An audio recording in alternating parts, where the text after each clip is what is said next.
prime Kenta was one of the most fiery, energetic, and aggressive strikers the sport has ever seen. His game was charging full speed ahead, delivering wall-to-wall violence and aggression. He was normally a fighter that benefited from having an opponent such as Naomichi Marufuji that brought different skills to the table, had a more diverse game, and the ability to work around the consistent and somewhat linear greatness Kenta would bring. Katsuhiko Nakajima wasn't that kind of opponent at all. In fact, he was arguably the most similar opponent Kenta ever wrestled. A teenage prodigy who won the national karate tournament sponsored by Kyukoshin Kaikan Matsui School in his first year of junior high school, Nakajima was thus earmarked for a career in MMA. He was recruited by Akira Maeda to join rings when he came of age, but unfortunately the fighting network had crumbled by the time that occurred. Maeda's old rival, Riki Choshu, swooped in and signed Nakajima for his new indie promotion, Fighting World of Japan Pro Wrestling, in December 2002. But even under Choshu's auspices, Nakajima made his pro debut at age 15 in an MMA match on September 6, 2003, KOing Jason Lee in 1 minute 25 seconds. This was the only MMA match of Nakajima's career though, and when Nakajima made his pro wrestling debut on January 5, 2004, against future fan favorite Tomohiro Ishii at 15 years 9 months old, he became the youngest male wrestler ever to debut in Japan. WJ was but a blip on the radar, but it introduced Nakajima to Choshu's now superstar protege Kensuke Sasaki, a freelancer who then started his own training school and mini-league, Kensuke Office, with his better half, former AJPW great Akira Hokuto. Sasaki became a surrogate father to his top protege Nakajima, who was raised by his mother in a single-parent home. This program against the more established 27-year-old Kenta was designed to help bring the then 20-year-old Nakajima up to Kenta's level. Despite the incredible talent and desire these two possessed, the quality of their matches together varied quite a bit. This was perhaps even weirder because the matches themselves are often too similar for their own good. The performers certainly had great chemistry and understood each other well, but it was largely a mirror match. While sometimes they exceeded expectations, delivering a super aggressive, urgent, abnormally stiff kick-oriented contest where they were charging full speed ahead at one another, rushing in the best sense of the term. Sometimes they didn't because they just had too much time to kill. This may not be the most successful program overall, but it exemplifies much more than most how seemingly subtle differences can actually have a huge effect on the overall quality of a program. When Kenta vs. Nakajima was firing on all cylinders, it was an intense, energetic, all-out striking war in the junior heavyweight style. They utilized their speed and athleticism to bolster the quality and diversity of their striking, but weren't limited to merely kicking, even though that was their primary focus. In a period that wasn't noted for high effort and high work rate men's matches, Nakajima vs. Kenta managed to perform at a really high level, despite regularly being undermined by match times that hampered their ability to feature their strengths and hide their weaknesses. When booked to a somewhat reasonable length, they were able to go hard throughout, while escalating the intensity and aggression. When they were forced into 30-plus minute wannabe epics, they had to stretch things out and slow things down, and their lack of diversity in storytelling became more apparent, with the matches becoming more repetitive and less explosive. Their first match took place in Kensuke Office on June 13, 2008, at Osaka Prefectural Gym No. 2.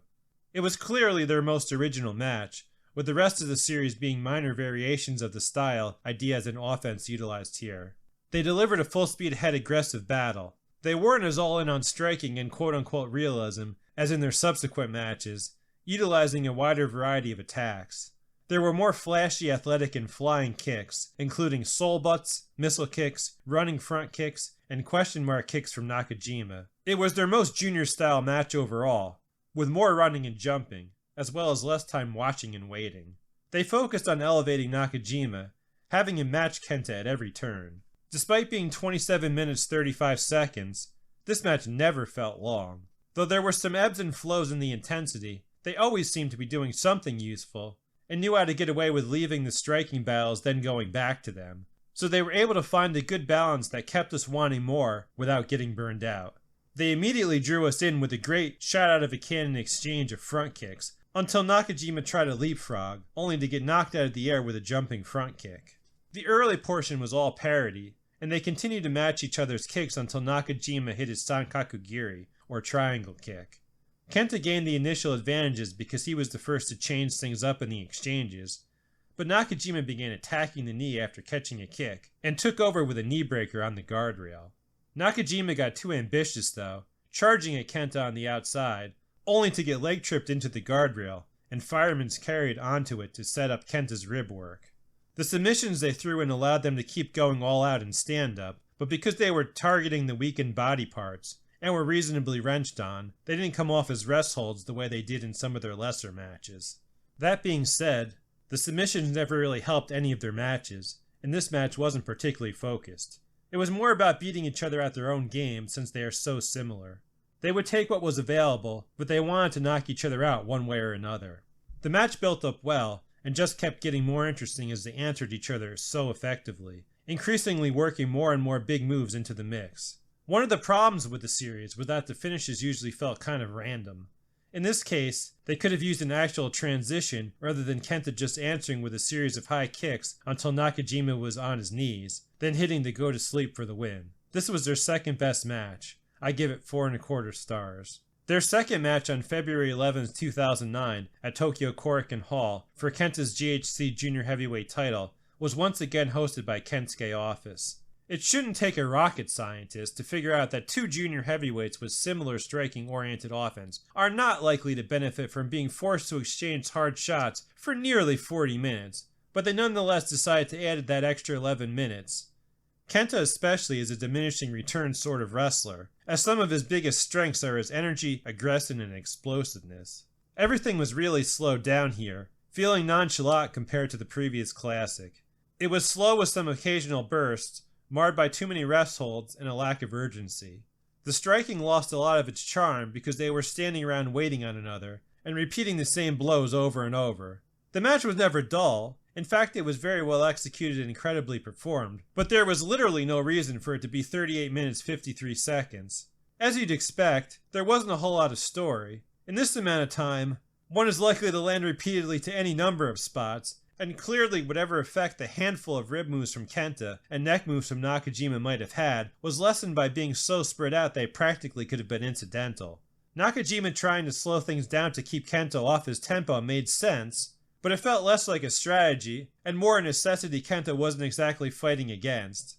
Certainly, the match lacked the zip and pep that distinguishes Kenta's best work. Nakajima did a good job in his role as counter-wrestler. The highlight of the early portion was Nakajima injuring Kenta's midsection by using his own go-to-sleep on him. Kenta did more damage to Nakajima's stomach with a diving foot stomp off the apron, followed by one off the top to the floor.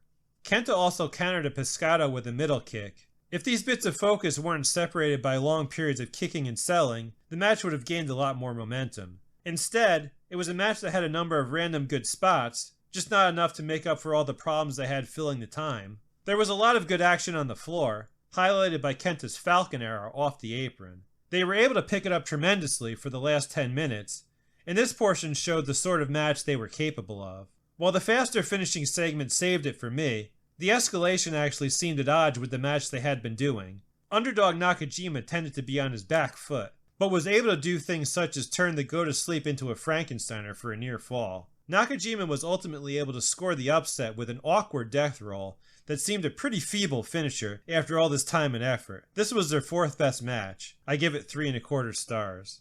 All their subsequent matches were hosted by Pro Wrestling Noah. After the disappointment of the previous match, these two really hit it out of the park for their March 1st, 2009 GHC Junior Heavyweight title match at Tokyo Nippon Budokan. The main difference was simply that at 25 minutes 45 seconds, the match was a more reasonable length, so they were able to go all out from start to finish. The result was a vintage Kenta match, a fast-paced, aggressive striking war where neither would back down. There was enough differentiation to keep things fresh and interesting, and they told a much better, more compact story by removing much of the filler around the key points. Nakajima was more confident now that he had defeated Kenta, believing in himself as champion. He injured Kenta's knee early, and then kept cutting Kenta's striking comebacks off by going back to it. Kenta was always battling from behind, fighting both Nakajima and his own ailing body. Kenta thrives on raw energy and aggression, but Nakajima knew how to keep shutting him right down, and this knee strategy kept Kenta from ever building momentum. This was their best story match. It wasn't as fast-paced as their 6-13-08 match, but the pacing was better, as they were able to pick things up and slow things down at the right moments, so while it wasn't a sprint, It was never a slog where they were just going at half speed, throwing in a bunch of extra selling. The opening striking exchange was fantastic. They were charging with front kicks, which evolved into Nakajima getting kicked out of midair trying a leapfrog. Nakajima was able to duck a penalty kick, but Kenta ducked over a sui mengiri, or a spinning leg sweep, and tried for another penalty kick. However, Nakajima ducked again by dropping to his back, and after trading soul butts, they put each other down with simultaneous high kicks. This was a somewhat contrived sequence in theory, but it was very surprising, and done with so much speed and aggression that it seemed far less choreographed than it actually was. To some extent, this opening sequence was just flash, but it still set up the first portion of substance, where an aggressive exchange of middle kicks led to Kenta injuring Nakajima's knee by countering with a dragon screw. Nakajima had so much more confidence here, and that translated to having so many more answers. I liked how the sequences were developing, as they weren't telling the knee story in such an obvious, deliberate, and predictable fashion. For instance, the next key spot was Nakajima dragon screwing Kenta into the middle rope, but this evolved out of a lengthy sequence where Kenta reversed an Irish whip but missed his avalanche when Nakajima escaped to the apron. Then Kenta thought he was going to kick Nakajima off the apron, only to have his kick caught again. Now Nakajima was on the knee full time, and Kenta was taking amazing bumps on these dragon screws to make them look extra damaging, doing a great job of putting over the injury in general. The struggle felt more believable than in their other matches, less like they were cooperating and waiting around for each other. They did a better job of incorporating the striking, with Kenta using it for comebacks, trying to gain momentum with a series, while Nakajima used it to cut Kenta off. Nakajima was targeting the knee with his strikes when he could, while Kenta tried to catch kicks so he could counter into his go-to-sleep finisher. The striking segments were more believable because there were more instances of someone throwing more than one shot in a row, rather than politely waiting to be hit back, and they also countered more often. Kenta's knee was a story throughout. He still ran and jumped, but had a hard time getting back up, even after his own offense. Kenta was able to consistently sell here without it slowing down the match in a negative manner that trades off flow for story. The fact that they had a clear focus, but at the same time could also allow the match to breathe, made for a much more dynamic and interesting match, as the action could be more varied and less predictable. Kenta could have chosen to be more careful, but that would have provided more opportunities for Nakajima to attack the knee, so instead Kenta chose to turn the speed and aggression up another notch or two, just trying to get as many attacks as he could in before the inevitable knee retaliation. Kenta was finally able to turn things around with a Death Valley bomb off the ramp. Both sold after Nakajima cut Kenta off with his death roll the second time, and at this point you felt they'd moved on from the bodywork to trying to finish the fight. After Kenta couldn't finish with the penalty kick, they had a desperate exchange where Kenta ducked the high kick, but ate a super kick to set up the death roll, only to have Kenta counter and finish Nakajima with his go-to-sleep to regain the title. This was a great match, the best of the 6 they had together. I give it 4.5 stars. Their October 25, 2009 Sapporo Taisen Hall match being a 30-minute draw probably had more to do with wanting to protect the fighters' records in something of a small show interpromotional match. The lack of result played a big part in Kenta failing to advance to the semifinals, and thus the belt being switched to Yoshinobu Kanemaru without Kenta actually dropping it to him. This overlong match was obviously even less likely to be outstanding than their February 15th one, because both men were surely banged up by the end of this long, grueling singles league. They did most of what they did in their previous great match, they just didn't do it nearly as well, so it was even less of a positive that they weren't really doing anything new or different. It never felt like there was even a possibility of this being less than 25 minutes. It was less story-oriented, and since there was no finish to build to, they didn't put too much effort into the structuring, just kind of doing all their good things in a more random manner. This was ultimately more of a solid match where they got by on their skill and talent than an exciting one. It was interesting and entertaining enough, but it didn't gain momentum or have the bursts of action to make up for the slower parts like their previous match. It was their most striking-oriented match so far, and while fairly credible and believable, it was also slow and narrow, and they were standing in front of each other too much. It felt elongated because they were adding pedestrian offense and rest holds, in addition to taking more time between each strike. There were still moments of excellence, though too few and too far between, as the match never really took off. Nakajima was mostly selling, and he doesn't sell as well as Kenta. Kenta was more consistent with his rib attack, at least early on, and the match was well performed. It was basically just a house show match that didn't really add much to what they had done better in previous matches though. I enjoyed the fighting in the back of the building by the wall, which was mostly just another kicking exchange, but it had more urgency than the ones they were doing in the ring. Toward the end, there was a nice spot where Kenta countered Nakajima's triangle kick by drop kicking him out of midair. Another great spot saw Nakajima land on his feet for a tiger suplex, but Kenta countered his charge with a cutter. There was a nice sequence where Nakajima caught Kenta's leg to counter the go to sleep. He tried to turn it into an ankle lock, but Kenta actually rolled for his own ankle lock rather than just lay there like an idiot, so Nakajima had to immediately answer with his own roll to maintain his initial advantage and prevent Kenta from ever getting his own ankle lock. This was their 5th best match. I gave it 3.25 stars. After 4 fights as juniors, including trading the GHC Junior Heavyweight title, it was only fitting that Nakajima's first GHC Heavyweight title challenge came against Kenta. This October 5th, 2013 encounter at Yokohama Bunka Gym came towards the end of Kenta's big title reign, and he was trying to tie Takeshi Morishima for 3rd all-time with 8 defenses. As you'd expect given it was a 33-minute 41-second heavyweight title match, this was a slower and less urgent version of what they had been doing 4 years earlier, although since it was a big show main event, they added a few more dangerous moves. For the most part, this was 2 great wrestlers devolving into the pitfalls and tropes of modern wrestling, doing a meandering repetitive match that went on without going anywhere. There were too many no-defense toe-to-toe 50-50 strike exchanges, and it was also plagued by rest holds passing as submissions to pad the time.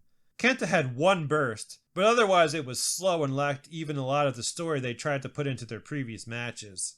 It was their most kicking-oriented match, with some of the most impressive thudding you'll hear on every shot. But at this length, their lack of diversity became an issue.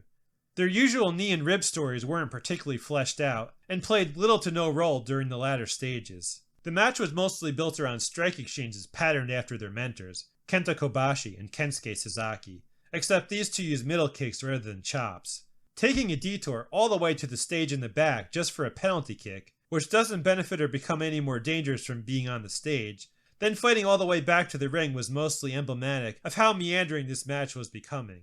The finish saw Kenta finally break up one of their 50-50 middle kick exchanges, almost finishing Nakajima off with a series of fast overhand palms, followed by a couple of high kicks with Nakajima on his knees.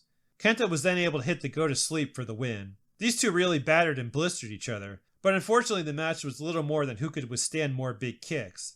This was their worst match. I give it 3 stars.